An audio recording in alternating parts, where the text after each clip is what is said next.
Hello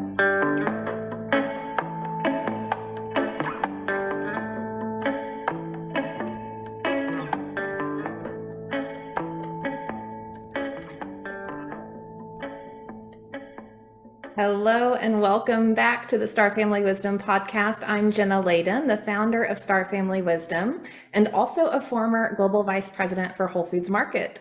Star Family Wisdom is a paradigm shifting podcast, community, and modern day mystery school for your spiritual and cosmic evolution. And in today's episode, I'm talking with Alan Steinfeld, who is a friend and colleague, and we interviewed him on the podcast last year at the very beginning of starting this podcast, and we talked about his ET experiences, some of the contact that has happened in his life on his journey. And, Alan's known for interviewing lots of people about their experiences. So we wanted to talk to him about his experiences and what led him into this field of ufology and ET contact. And this episode intended to be a little bit more about ET contact, but we spontaneously started talking about spiritual initiation and specifically the ancient Egyptian spiritual initiation processes that were led by the gods and goddesses that we now know were star beings who were interacting with humans on Earth. And we started talking about this, I think, because at Star Family Wisdom, we just launched a 7-week spiritual initiation course that was inspired by my contact and downloads with our Sirian Star Family. So I won't get into a ton of detail about the Sirians and how that contact has occurred in this episode. Nadia and I are going to talk about that in an upcoming episode and just explain a little bit more about how we connect with the various star family, various races of star family, why we're connected to various ones. And we'll talk a little bit more about our channeling process, because I haven't really talked about that with you, the audience, in great detail. It's, something I've been learning about and integrating as part of my journey and as part of my work as a shaman and what I'm doing with Star Family Wisdom. And in this conversation with Alan, it occurred to me about halfway through the conversation that we were being guided by our Sirian Star Family to have this specific conversation to introduce you to the process of spiritual initiation to help activate your memories and connection with the ancient Egyptian process of spiritual initiation and to introduce this new course to you. So throughout the course of this conversation, I just had so many moments of thinking, wow, how incredible that we're able to have this conversation today and that Alan was able to share about his experiences in Egypt going through the temples that we talk about in the initiation course. In the course, you actually get a whole 30-minute guided meditation through the temples up the Nile, meant to activate your chakras, clearing heavy energies from your chakras, activating dormant energy, connecting new energies into your chakra system with the help of our Sirian Star Family, who were primarily the ones running the mystery schools and the initiation processes way back in the day. So we talk about this and you get to hear Alan's experience. We actually play a little bit of the video from Alan's time at the Temple of Isis on Philae Island in Egypt. And if anyone watching this is feeling that call to return to your ancient memories of Egypt, return to that time that you probably were present in, check out the video that Alan is playing in this podcast. We're going to link to it below in the show notes, and check out the newest course that we're launching. Again, it's the 7-week spiritual initiation process that is designed to shift energy in your field and upgrade energy in your field and ultimately help us become the new human that we're here to become. The course is called the Goddess Isis Initiation and Sirian Energy Activation course, and you can get access to a free Sirian Energy Activation meditation below as well. Check out that link if you want to just start the process of connecting with our Sirian Star family and see what happens after that. See what sort of activations might occur for you in terms of new information you're connecting with, in terms of energy you're feeling shifting in your field. This is also a really great way to create energetic protection around you. So at Star Family Wisdom, we're all about helping you learn how to shift and clear energy, like I said, and establish the balanced harmonic ratios of energy in our field, the geometry that is supposed to be present in our field to align with our higher selves, to align with the flow of energy in the universe, to align with our star family and receive their guidance and be guided by them in easeful ways. So we're here to help you do the work to become the new human. So this course is not a study, like an academic study on ancient Egypt. There's plenty of that out there. This is an experiential process where you're going to go through 7 stages, 7 gates of initiation, working with the energies of Goddess Isis, God Osiris, working with some of the Pleiadian energies that are connecting in with us now as well. And you'll get lots of exercises, practices, energetic transmissions, rituals, activations that are meant to help you in that process of transformation. So this conversation with Alan was perfect timing. And again, I think was very much set up by our Sirian Star family. So you'll see them guide us in this conversation. And we have a special guest appearance by Dr. J.J. Hurtak. Alan was with J.J. Hurtak when we were doing this podcast episode. So we'll actually hear from Dr. Hurtak about his time in Egypt, in the Great Pyramid, some of the sound and frequency technology work that he and his wife have done. And they'll also be with Alan and Neil Gar from Portal to Ascension this September in Egypt. There's a trip being coordinated and planned now. I hope to go. It's not confirmed yet, but join that if you're really feeling the call to return to this place of spiritual initiation. And if you don't have the means or ability to, get to Egypt physically, this newest course is going to give you the experience of moving through those temples up the Nile, give you the experience of connecting in with the energies of that land and with the energies of the beings that delivered the original initiation processes to Earth. So enjoy this conversation with Alan Steinfeld, and I'll see you on the other side. Yes. Hello, welcome, Alan. It's so good to see you again. Well, thank you. I love what you're doing. Star Family Wisdom is a kind of paradigm to activate people to their star connections. Yeah. We're not really humans, we're ETs in human bodies. Right. I said that to my mom recently because I got a new kitten at the end of last year, and this cat, I swear, is a total starseed cat. And then when my mom and I were talking about that, she said that too. And I said something about the outfit he picked, the outfit he chose to come to Earth in this time. So that's how I'm thinking of it now, the outfits that we're wearing, our bodies. That would be a great business, starseed cats. I mean, starseed pets. Starseed pets, yes. People have so many starseed pets. We think about it as like humans, but yeah, like our beings that are with us, they're buddies from other dimensions, other times, other places. I'm convinced my cats and I have absolutely, like, they are souls who have had experiences as star beings. Absolutely. That is great. That is a great way of thinking about it. So speaking of star seeds, Mhm.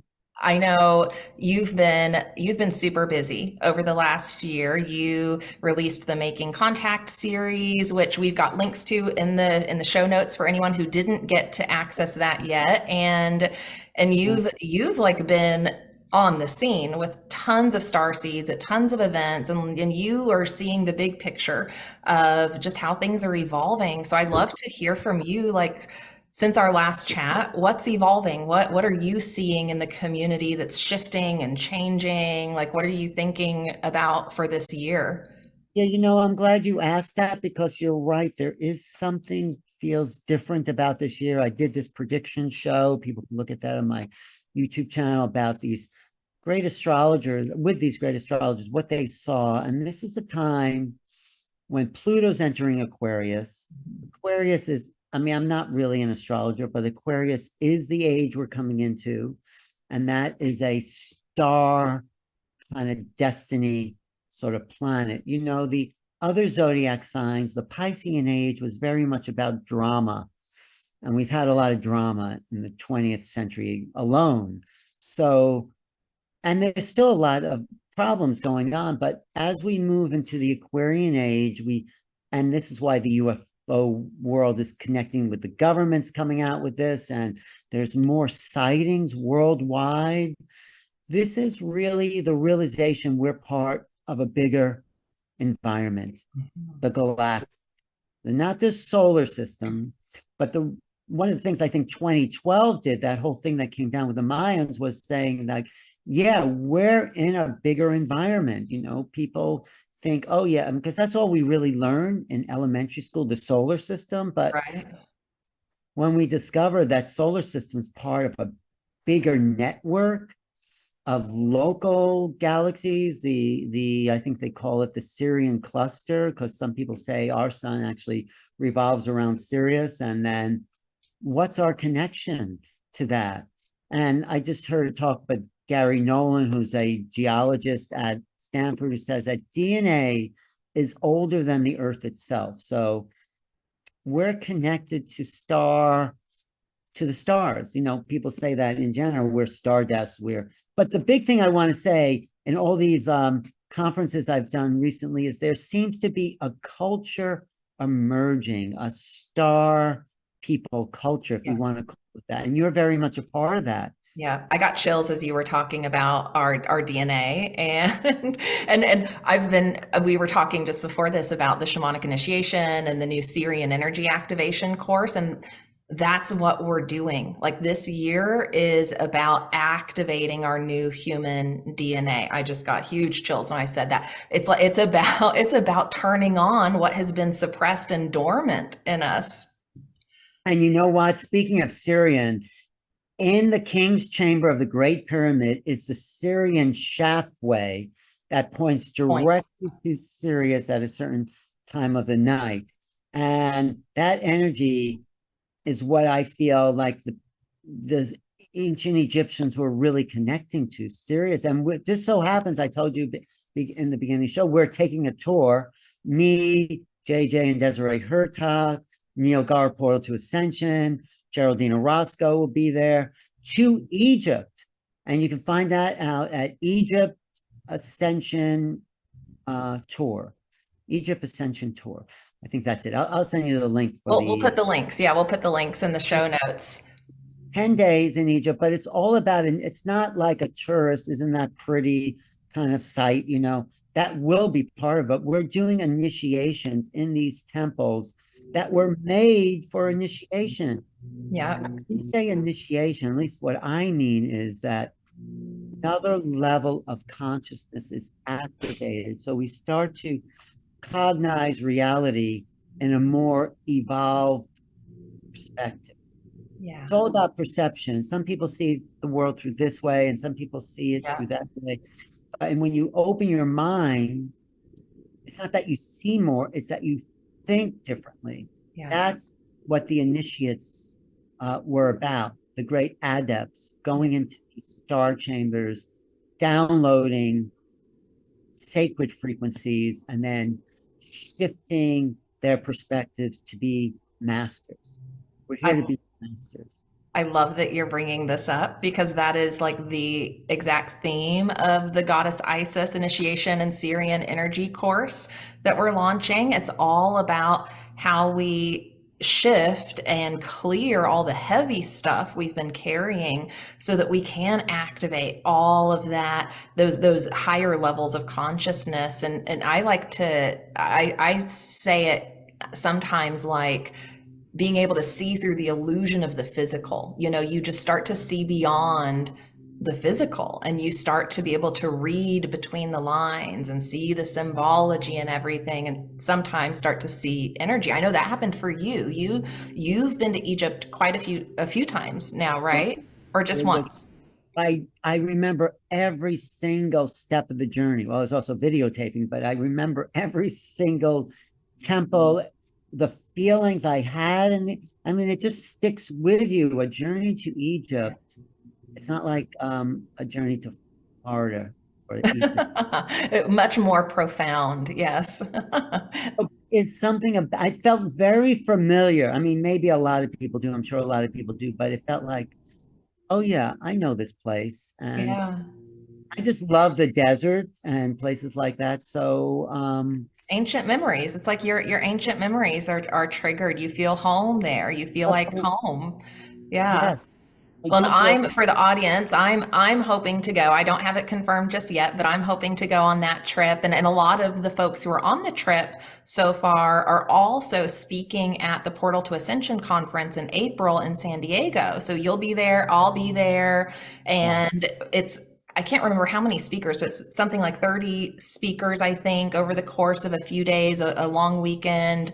It's going to be incredible, and that'll really tee up the Egyptian experience, I think, for anyone who's interested in going to Egypt. So we've got multiple opportunities for people to connect with us and come hang out with us this year.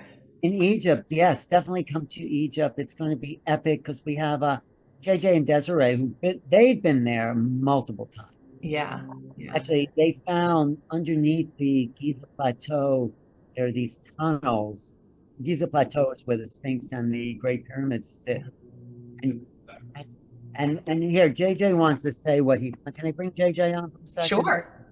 Okay, JJ, can you just tell Jenna and her audience exactly what you found under the Giza Plateau Hi, here? JJ. Guest, Hi. guest special appearance. Welcome. So we were fortunate in using sound techniques and what is called ground penetrating radar. That is the radar that goes under the ground and bounces back in 1997 to discover what is called the tomb of Osiris. Osiris was the lord in the Egyptian traditions, or the master, who brought music to the planet in prehistory. And so ironically, using music and using acoustics, we were able to discover this marvelous tomb of Osiris. Now, the meaning of that is when the tomb of Osiris is found, the world is going to go into a major change. And the masters from the stars who inspired the building of the Great Pyramid will bring us somehow into a new phase of life and understanding. The Great Pyramid is a mathematical cipher for the distance between our Earth, the sun, and a whole variety of other relationships. But the bottom line here is we're going to be able to explore what I and Desiree found in 1997. And 2 years after that, there was a Fox television special, it was worldwide, with Mary Povich, a famous announcer, that was put by a man who was head of all of the archaeological, Zahiwa. Mr. Zahiwas. Of course, the Egyptians took credit for our find because we were not given permission to excavate. So we had to turn over our finding to them. But he said, incidentally, there was a group 2 years before that discovered this work. So he was basically telling us indirectly that we were the ones who made this amazing and probably the most important find in modern Egyptian history. So we're going to explore this in depth during the program that we're all connected with in September. Yeah, the tour in September. Let's invite people who are serious students of Egyptology and the stars to sign up if possible and to make that reservation, because we're going to hit the high points. We are. It's going to be an epic tour with JJ, who knows that place better. from an esoteric, metaphysical perspective, and astronomy. and astronomy, and sound technology, actually. We're going to do some of that.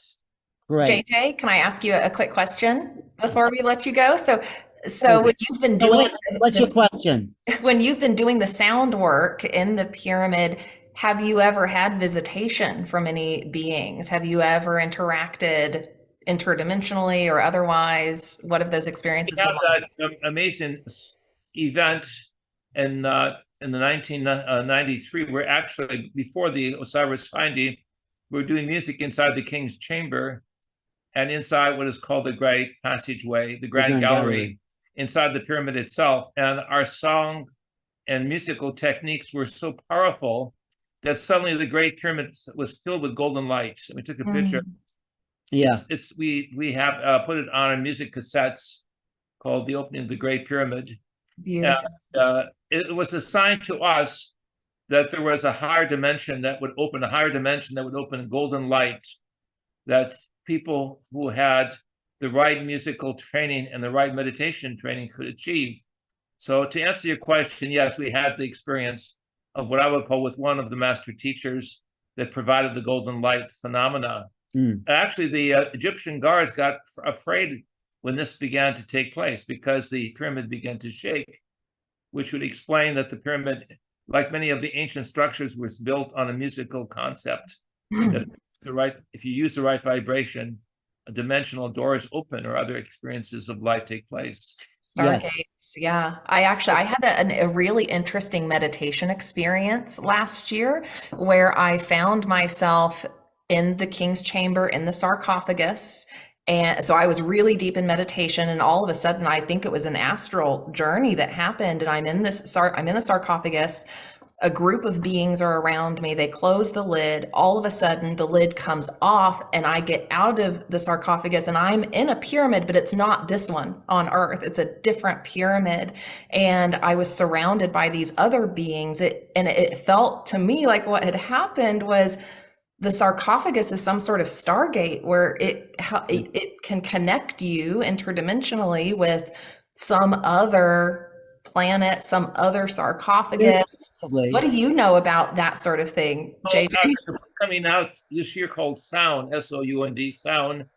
And I describe my experience. I also give mathematics and physics for those who are interested in how waves can propagate under certain conditions to provide paraphysical experiences. So those of you who are listening to our dialogue, please go to our website, keysofenoch.org, acquire a book called Giza's Industrial Complex, Giza, Giza's Industrial Complex, that explains the musical research and some of the other fantastic research that's going on. Look for a new book later this year that will be published. I don't know the name of the publishers yet, but we'll have it on our website. Awesome. Thank you, JJ. Awesome. Thank you, JJ. So good to see you. Yes, so that's some of what we have to expect in Egypt. Well, when I saw the picture of the Grand Gallery, which is you go through these little tunnels when you enter the pyramid, and then it opens up into like a 3 or 4 story hallway, and that is the Grand Gallery that leads into the King's Chamber. And the King's Chamber is where that sarcophagus is. And and then I saw a picture of that being illuminated with the sound technologies that they were using. But the sarcophagus in the King's Chamber was a teleportation device. What they would do in ancient times would actually put a lid on the sarcophagus that's completely stone. There's no way anyone could move that, and you'd have to get out of the sarcophagus by transporting your body. That's what one of the final tests for the ancient initiates were, to somehow which is what you did, and you probably have a memory of doing that from a lifetime, was get out by transporting your body someplace else. So you passed that initiation. Yeah, it happened again in this life. Yeah, it's so interesting. Yeah, the sensory deprivation is a big part of our ability to experience ourselves differently and experience the void and the quantum field and astral travel and access memories. And yeah, it seems like the sensory deprivation experiences were really important in those ancient initiation processes. Yeah. That's really what the ancient initiations were about, disconnecting from the physical world. Because I was in a mystery school for years, and the mystery school with this ascended master teacher would take us through the practices of the ancient adepts. And through these practices, we would start to see through our blindfolds. We would start to really navigate with a higher sense. So that's one thing. And then teleportation, mind over matter, looking at a deck of cards face down, there's a practice, and seeing the cards. And you really, if you stare at that deck, and I couldn't believe this was happening with candles at candlelight, and you're just staring there. You start to see these cards floating up, and you start to see what's on the other side of the card. And it's the easiest thing to do is to know whether it's a picture card or a number card. That's the first thing. And if you do it long enough, you could see, okay, are they hearts, or are they black or red? And then you see, are they hearts or diamonds? So it's practice, it's practice, but that is only a practice to make you much more psychic on many, many levels. So these practices of the ancient schools were to build the muscles of the extra senses, the higher senses that we have. And we should what's that? say for people who aren't aware, just by going in the pyramids and temples in Egypt, especially the pyramid, because of how it's constructed geometrically, that alone has an effect on your energy field and shifts the geometry in your energy field to even turn on more of those psychic abilities. And for those who, maybe don't have the ability or means to go to Egypt, our Goddess Isis initiation course is designed to give you similar experiences so that you can do some of this initiation work at home to shift your field and open up that sensory perception. So there's all different ways. That's what's so cool about, I think, like what's happening with the Starseed community these days is we've got all of these different ways people are getting activated and healing and transforming.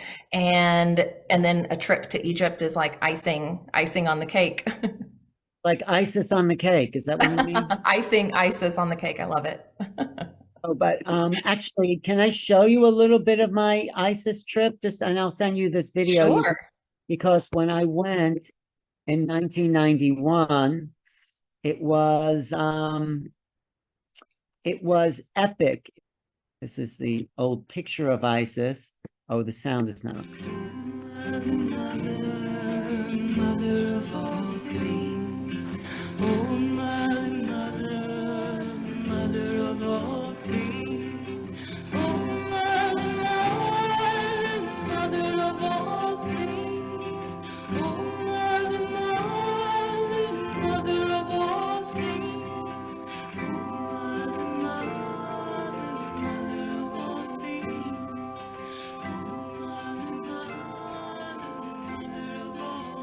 In ancient Egypt, a person seeking the path of knowledge would first go to the temple of Isis in the Upper Nile. There they would ask the permission of the Divine Mother to proceed on the path of initiation.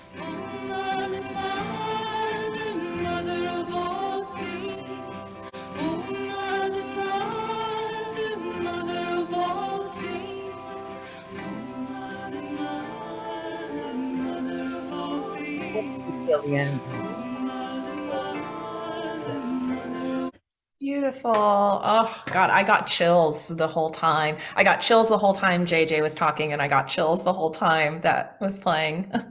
I was saying that whole temple complex, stone by stone, was moved when before the Nile was flooded with the Aswan Dam. So it was moved to the temple, the Isle of Philae, from its original setting. And what my group did, supposedly, was pull the energy in 1991 from the old island to the new island to get those ISIS energies in the activation chambers there. Amazing. So you go in, you get off the boat, you go through this great courtyard, then you go to the outer chamber where we did some initiation practices, and then we went into the inner chamber. And in the inner chamber on that trip, this woman spontaneously started to channel ISIS. It just started to come through. Wow. You'll see that in the video. It's really beautiful. Wow. She knew what was happening. She wasn't like total, but she just brought through and was giving everyone blessings as they came up to the altar. Mm. It was really a magical, magical moment.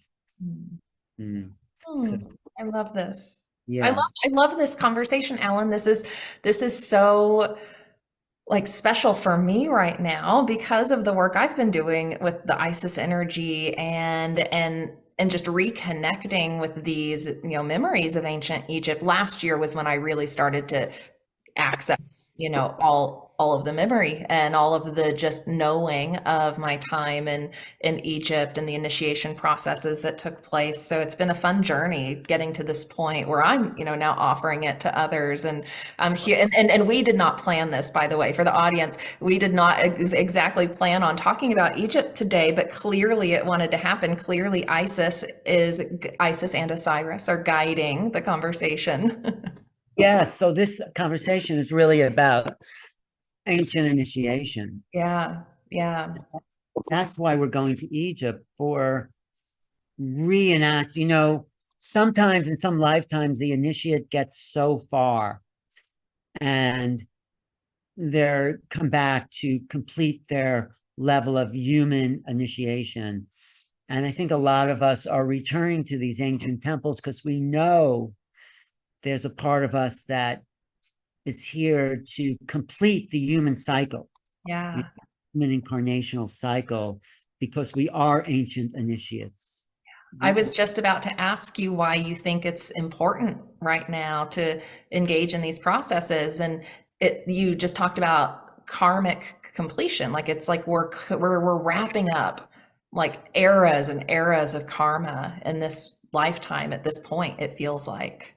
Yeah, because the earth, this is just my feeling, is about to shift its vibrational field out of one-dimensional reality, if you want to call it that, into the next. So the karmic cycles of that dimensional reality have to be owned, which means you have to make peace with that. Then the doors to these next dimensional realities and the karmic cycle, or really no karma once you get off the third dimensional wheel, but the intentional manifestation of those higher minds become activated. So you go to the next level of initiation, of course, but there's a completion that is rolling itself up, let's say, this moment in history. It's this, I wouldn't say final hour, but it's the densities are changing. That's why there's more UFO sightings. That's why people are connecting to their star family and star family wisdom, because the Egyptians originally, that was the part why they were initiates, because they knew they were here to reconnect with their star family. Yeah. So when we do that and we bring that star family wisdom in to the incarnational form, the planet is also assisted in raising its vibrational frequency. It is doing that anyway, but we're living inside the earth. These earth bodies are here to become stars. We're here. That's ascension. When we can turn the earth into a star, we've ascended the physical realm and changed our genetic frequencies, activated the biophotonic potential within each cell to be really light beings. Right.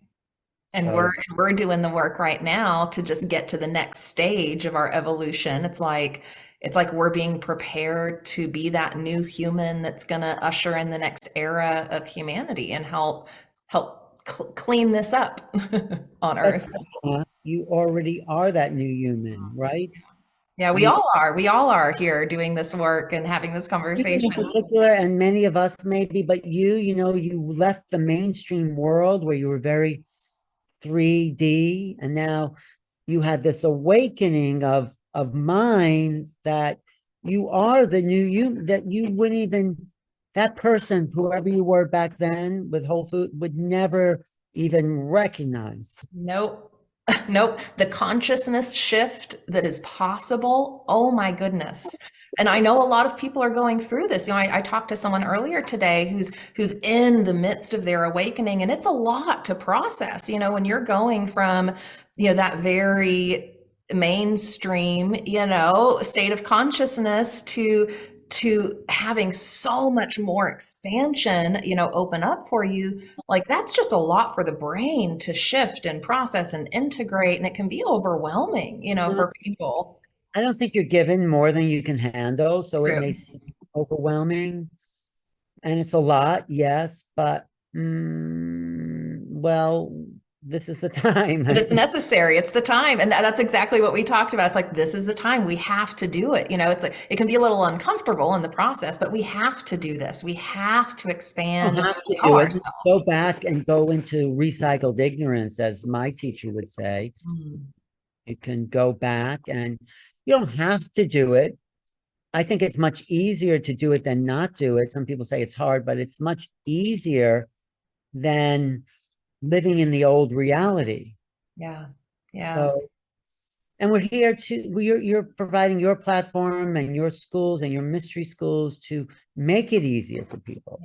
Yeah. To give, it's helpful to have these processes. Like we're talking about initiation processes that existed in ancient times, and these structures, for spiritual awakening and initiation existed to help people through that. I think what's been kind of missing at times in our modern era is that's not been accessible for everyone in the right way. So it can be just overwhelming and, difficult to navigate without that. So I'm glad we have so much of that coming back now. That's why we're providing these platforms.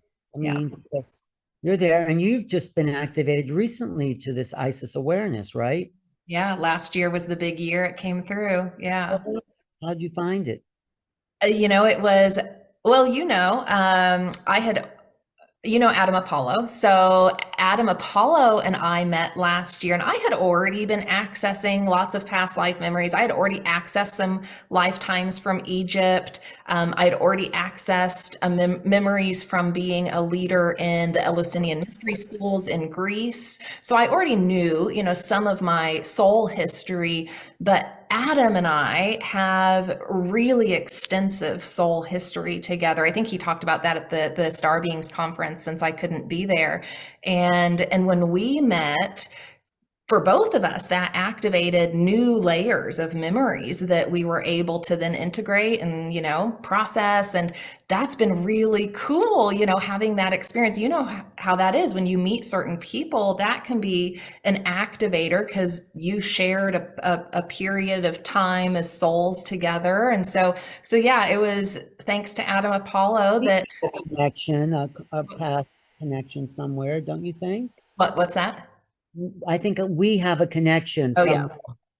Maybe for sure. Greece. Maybe I get, when you said Eleusinian mysteries, I have a clear memory of the Eleusinian mysteries, and what that was, and what those the council people, the Hierophants, were doing behind the scenes to make the initiates experience potent, and so I don't know. The Eleusinian schools were really the later versions of what started with the ISIS, initiation schools in Egypt. And the fact that we are spontaneously having this conversation today makes me think we absolutely were together in Egypt. And then we probably carried that forward to Greece at one point. And then we've now reconnected it here together in what we're doing. Right. I think when it went from Egypt with ISIS to Greece, it became more male-based, even though it became the Temple of Apollo at Delphi and some other oracles, but it was always the priestesses that were the oracles that would bring the message through from probably ISIS. I'm sure it was really an ISIS cult originally, Yeah, absolutely. And yeah, the patriarchal structures had started to take over, and it was around the time of Jesus, I guess, that's really when the purity of some of the ancient, initiation practices were really just deteriorating and changing. And yeah, it's been really interesting to access those memories. And one of my memories that I accessed last year, that was one of the very last points of some of these even divine birth cults or traditions where these initiates and priestesses were working to bring star beings to earth to activate their bodies in a way where they could channel really high vibrational energy. That memory that I had of doing that in a lifetime was around the time of Jesus, so about 2,000 years ago. probably an Essene, because part of the Essene practices was doing the experiment, is my feeling, of bringing Jesus in as a star being. So that was an experiment that actually succeeded when the Essenes connected to I would say, the God beyond the Old Testament God. Yeah, yeah. Marguerite Rigoglioso has done a lot of really good work on this for anyone who's interested in this topic. She's researched the priestess cults and traditions extensively, and has a great book that talks about Mary and Mary being a priestess and having been trained. Mary was trained to deliver Jesus to the world. A priestess within the Isis tradition. Yeah. And I also think Mary Magdalene, this is my feeling, in the temple of Abydos, which was a temple dedicated to Osiris, there's one of these hieroglyphics on the wall of Isis putting the phallus back on Osiris. It's like her hand and that was the last part of the body of Osiris to come back. His body was cut up, this is the myth, by his brother into 14 pieces. The last part to come back was the phallus.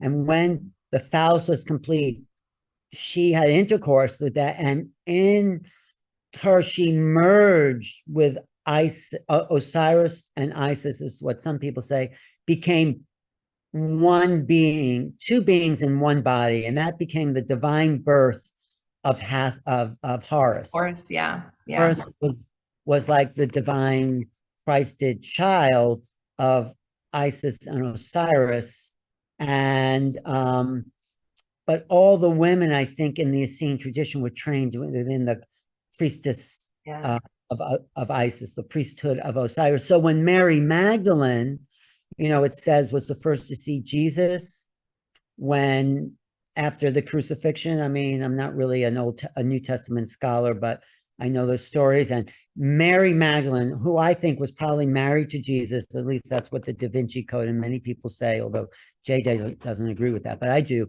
I think Mary Magdalene reactivated the body of Jesus the way Isis reactivated the body of Osiris. So within that tradition of Isis, Mary Magdalene was able to resurrect and help. I mean, of course, it came through all that, but I think that was part of the reactivation of the resurrection, let's say it, of the body of Jesus, which is actually, I have to say, photographed in the Shroud of Turin. Have you ever seen the Shroud of Turin? No. You know what that is? Yes. But you've never seen a picture of that? I don't think, well, not recently, not that I'm remembering. That is a photographic imprint of this is what I believe, and of the body of Jesus being charged with light. So there's an impression on the linen, the actual linen cloth, and Jews are still buried in linen, but on this linen, which has been around for 2,000 years, there's the impression of a face of a man that looks very much like the the pictures of the portraits of Jesus that were done for the churches. And there was some documentary out, why do all the pictures of Jesus look the same? Look pretty much. He has a long face with a long nose, and some scholars think they were using the image from the cloth or the Shroud of Turin to paint those, even going back from medieval times, because no one really knows what Jesus looked like, if he even existed. But there's this picture of Jesus on the cloth that became a kind of archetypal picture of that, because the body was resurrected and turned into light. And in that, the image was imprinted into the Shroud of Turin. And going back to Mary Magdalene, I think, and it's actually in some gospel, who was the first to see Jesus, or to find that the tomb was empty, but I think she was very much a part of the resurrection of the Spirit. This is just my feeling. It would make sense, because if Jesus's mother, right, had been trained in these really high level spiritual initiation practices to activate her light body and her own ability to biologically, spontaneously, seed herself, right, to be able to deliver Jesus as a virgin mother, right? Jesus was brought into that lineage, right? Jesus was raised by people who understood those practices, and he was in a group of people, right, that would have been trying to perpetuate that, but there was also this like major patriarchal control and unrest happening, and so all of the ability to preserve those practices and teachings was just getting washed away, right? And everyone had to go into hiding, and so it would make sense that Mary Magdalene would have higher level abilities than the average person of that time. Well, it also goes directly back to Isis and the resurrection of Osiris. So and this just other people have said this too. I think they even say this in the Magdalene manuscripts by Judy Coteen, that she had the knowledge of how to resurrect the body of Jesus, who lived his whole life as an initiate. I mean, the final initiation for Jesus really was to bring the body back to life, to reanimate the body. I mean, you don't have to go that way. You can go right to ascension, but I think he wanted to show that the spirit is immortal, and that, but well, and even outside of the like physical process of reanimating a body, there's all this beautiful, metaphor in these stories, and in the story of divine birth and resurrection, and our ability as souls to be reborn in the body we're in, right, as higher level expressions of our soul energy, and to bring in more light. That's why you see the light around Jesus in so many pictures, because he was holding and emanating so much light because of the work he had done in initiation practices. He was just a human who then learned how to become a master himself and activate his God force, power and ability. Well, I think he was an initiate from many lifetimes, like many of us. I mean, there's some people listening, and probably they're not listening, that have no idea what we're talking about because they're not on the path of initiation. But if you're still here, you're on the path of initiation. Let's just be clear. Everyone really is on the path of initiation. You just don't know it. Yeah. That's it. But we know it because we have a soul memory that we're here for the initiation into higher consciousness. This is why we're now leading the new paradigm, let's say, of what that is all about with Star Family Wisdom. That's one way it's happening. And that's why it's so important you're doing what you're doing, because you are the high priestess that is bringing people through the initiation of conscious awakening to something beyond the human drama. Yeah. That's what the Piscean age and all the ages before that was, to really own the human drama. Yeah. to really get embodied into the feeling, the emotional body, really get that one down, really feel what it's like to emote, to feel. I mean, emotions, drama is when you get caught up in the same cycle and it's like you don't get off that little wheel, but we're here to feel. We're here to actually, every moment is a feeling experience and it's encoded in the soul, or the Akashic record people say, but it's really the soul as knowledge, as experience. Yeah. And these great moments where the soul says, yes, that's another rung up the ladder to pull me to the bigger awareness. So there's involution, which is descending into the body and the solidity and the density of consciousness. And then there's evolution. It's actually a painting by Hilma of Klint, the Swedish artist who was a theosophist, and Rudolf Steiner person who names it involution, the energy going down from the top of the pyramid, and evolution, the energy going up. So we descended from non-density into density, then back from the density. Bashar says, this is as dense as it gets, so make sure you get all of it, because this is your last chance for density. Yeah, get your fill. We're lightening up now. We're lightening up. You've done this one, so make sure you get you're as dense as you can. Just own it all, and then evolution of consciousness is then moving back up the ladder with the wisdom of incarnation. Right.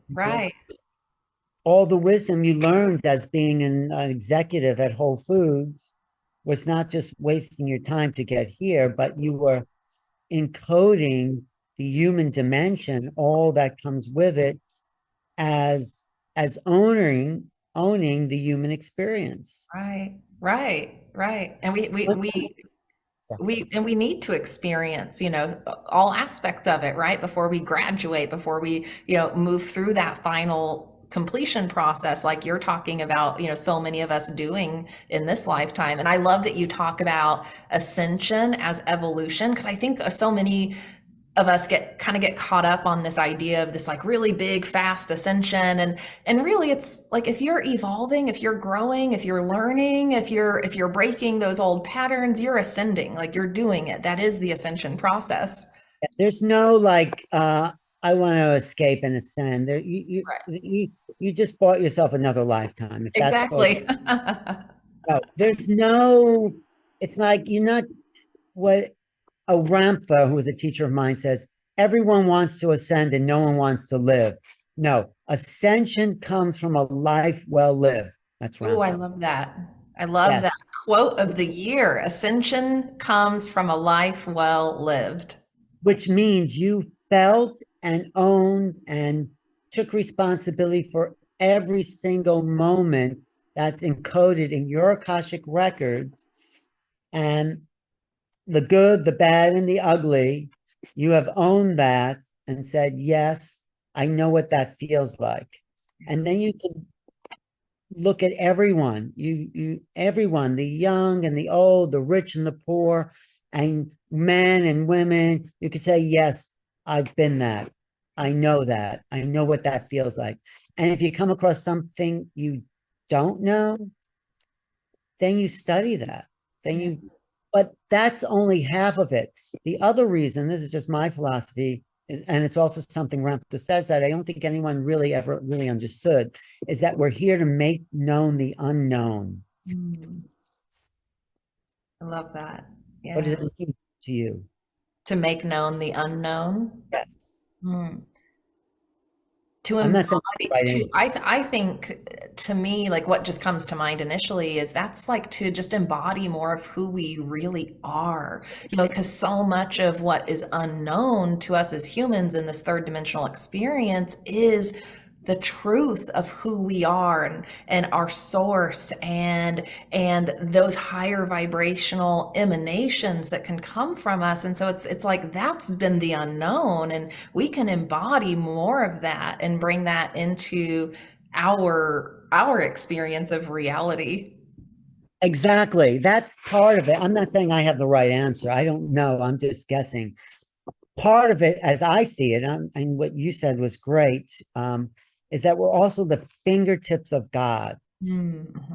God only knows what we know in a sense. I mean, in a very kind of general sense, because as we create, as we become the creators in this realm, creating art or music or workshops or something, we're pulling in more information that hasn't been here before, so people can experience even greater levels of emotion, of feeling.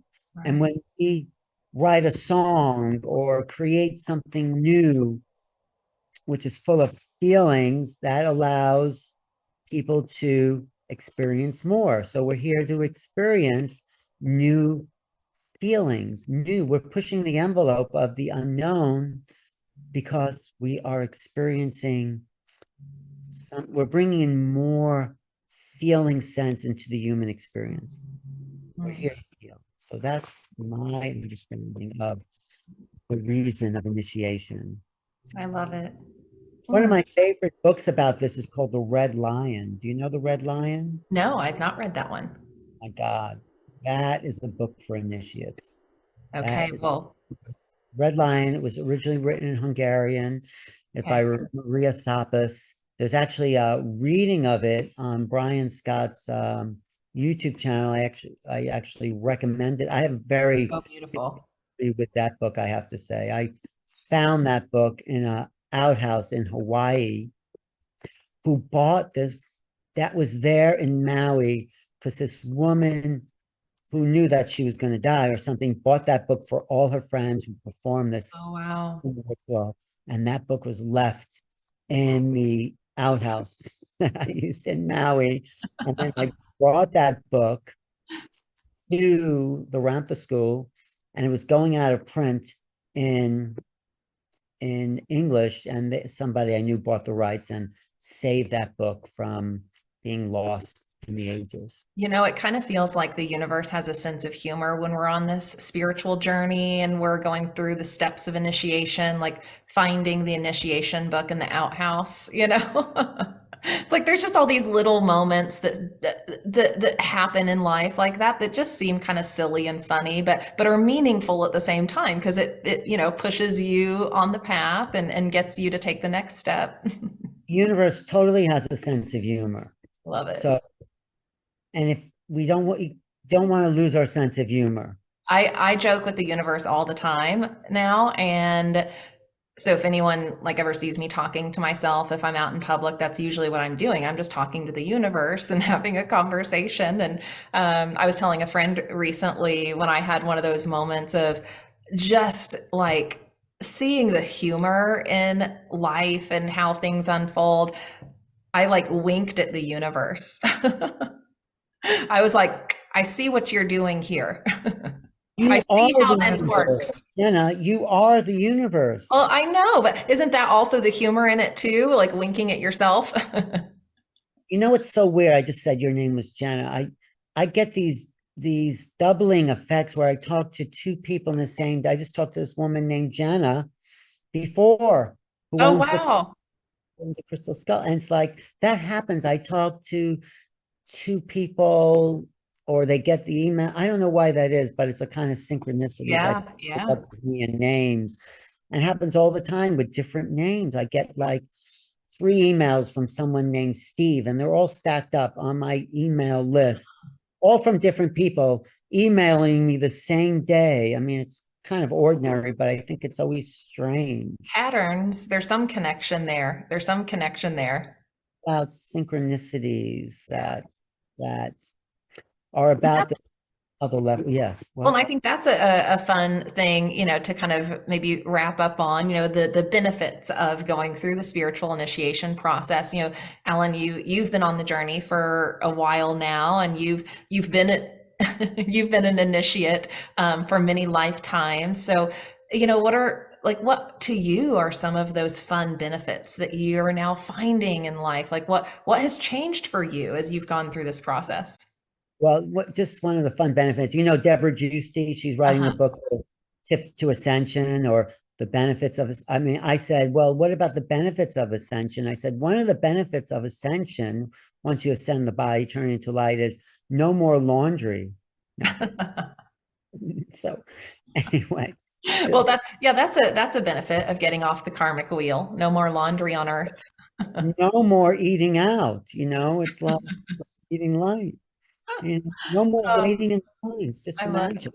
But what you So, just talked about, synchronicity, like that level of flow and feeling magic just happen in your life, the universe just bringing you the right thing at the right moment. and then it's like every moment, it's about, like you said, patterns. But if you are really tuned in, synchronicities or coincidence, a coincident is happening every moment. So if you're really expanded like that, I could find the coincidence of everything in every moment, which means multiple levels of reality are flowing through your awareness, which has you linked to all these other realms. So was it planned that I talked to two women named Jenna, like right in a row? I mean, No, was it planned that we were going to talk all about Egypt and initiation today? No. Amazing. The universe just knows how to move us through life when we've done the work to shed some of that density. The density prevents us from flowing, with life in the way that we really want to. but who is the universe? Where is that intelligence, that consciousness? What is that consciousness? It's all around us. It's all around us, and and we are it too. And so it's our job to be in sync with it, right? Like we are individual units of consciousness within the larger unit of consciousness, and we want to be in sync with that larger unit of consciousness. But in the third dimension, it gets really easy to get out of sync with that. Well, it's like some people think they are the embodiment of Isis, or they connect to the archetype of Isis. And what I say to those people, and there's other archetypes, like I'm like an archetype of the Hermes, Hermetic, Yeah. Mercury. That's what I identify with. But in reality, you're not an archetype. This is what I'm just saying. This is my truth.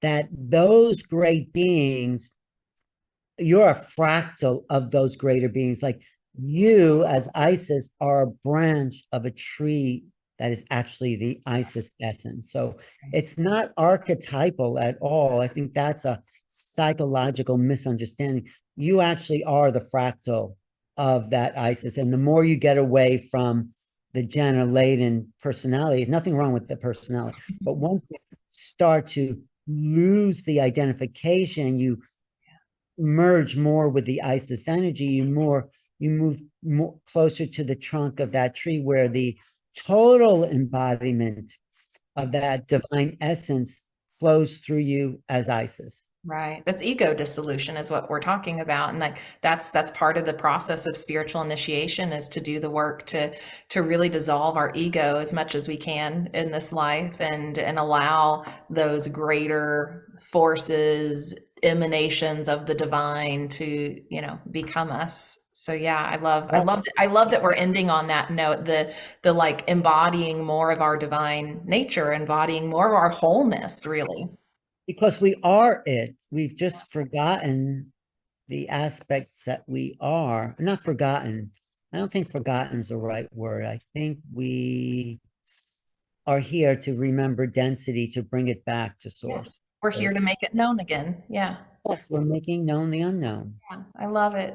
Alan, thank you for this conversation. Thank you for being here again. It was so good to see you. I've missed you. Also, I'll be back in Sedona, well, March, for the Sedona Recension. Yes, we'll see each other then. I'll be there next week, but I'll be there for a couple of months for sure. Okay, cool. We'll get together. We'll have another chat. See you in Egypt too, right? Yes, yes, and Egypt coming up. And for those who are interested in the Egypt trip, for those who are interested in the Portal to Ascension conference in April, or the ISIS initiation course that's now available on Star Family Wisdom, check out the links below. And we also have a link to Alan's Making Contact series, which you can join. You can, I think, get the first episode free and try it out. So definitely check that out if you missed it last year. $25, you get 6, that's like 20 hours of video for $25, and it's not seen anywhere right now, although at some point we might make it public. We don't know when. So yes. Thank you, Alan. Jenna, it was beautiful. Have an amazing rest of your day, everyone. Thank you for being here. Don't forget to comment. Let us know what you thought about this chat, and check out the links so that you can be with us this year and so we can further our initiation together. Bye for now.